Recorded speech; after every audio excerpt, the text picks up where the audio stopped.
Hello, just a very quick video about what I'm going to be reading for the BookTube-A-Thon.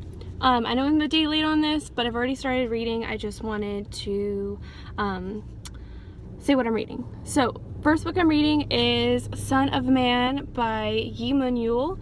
It is part of the Dalkey archive from the Library of Korea books. This is English translations of Korean literature.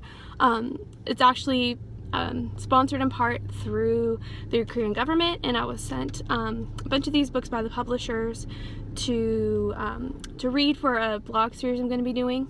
And this one, it has to do with a Korean seminary student, so I'm really interested to read it. This is my my book that has yellow on the cover, which is one of the first challenges for the BookTube-A-Thon.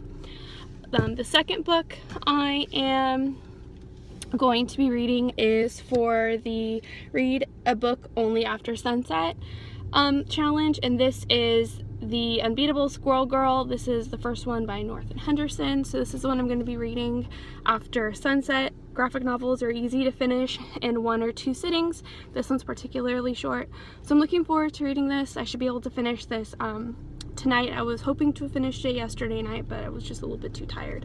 So this is my second book. The third challenge is to read a book you heard about on BookTube, and for me, that is Agatha Raisin and the Quiche of Death by M.C. Beaton.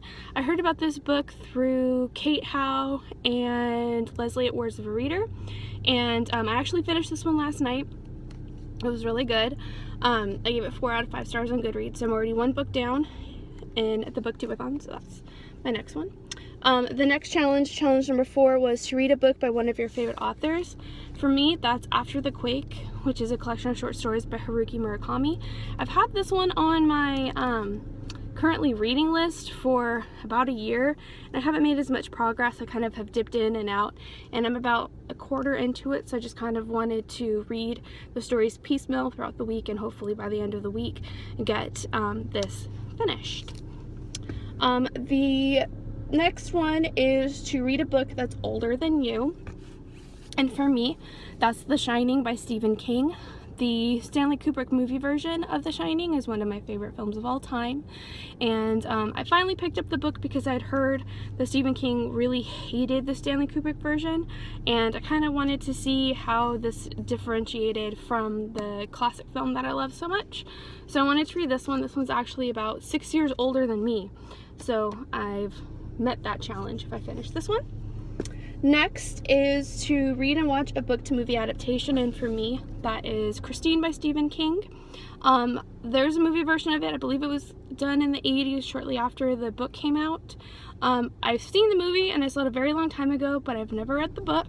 So I have this one on audio book from my library, so I'm going to be listening to it while I'm doing other things. I have some work stuff I'm going to be dipping in and out of this week that I can be listening to audiobooks while I'm doing that, so I'm looking forward to getting through Christine. And then the last challenge is to read 7 books. So what I'm going to be reading for that is Ta-Nehisi Coates' Between the World and Me. This is written as a letter to his son about being a young African-American man in America, and as someone who considers herself an ally, and considering all that's been going on in the world, I think it's important to try to educate yourself about the experience of others and try to look for opportunities to enlighten yourself about the way other people see the world. And so I'm hoping to read this and maybe get some insight, and for this to be a starting place for me when it comes to learning more about the experience of being an African American in the United States today. So that is my TBR for this week, and in case you don't know, the BookTube-A-Thon runs from July 18th, which was yesterday, straight through next Sunday, which is July 24th. So let me know what you're reading in the comments, and you can connect with me on social media. I'll leave my links and my blog link in the description box. So talk to you guys later. Bye!